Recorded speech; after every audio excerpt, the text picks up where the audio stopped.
నాకు మియాపూర్ పోలీస్ స్టేషన్లో 28th రోజు ఒక కంప్లైంట్ వచ్చింది. ఇట్లా ఒక వ్యక్తి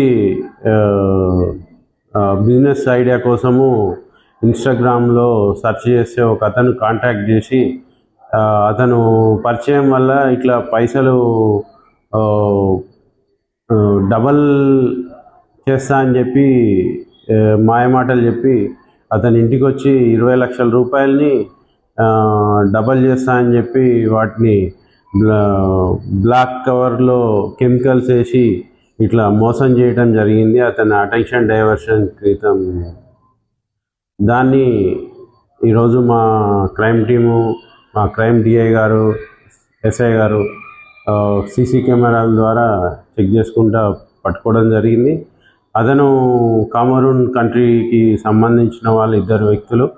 వాళ్ళ దగ్గర పోయినటువంటి పైసలు రికవరీ చేయడం జరిగింది. ఇట్లా పైసలు డబల్ చేస్తామని చెప్పి కానీ ఇట్లా మోసం అవకాశం ఉంది కాబట్టి ఇట్లాంటి ప్రజలు అప్రమత్తంగా ఉండాలి. ఎలాంటి మోసాలకు పాల్పడే వాళ్ళు ఎవరన్నా అప్రోచ్ అయితే ఇమీడియట్లీగా పోలీస్కి తెలియజేయాలి.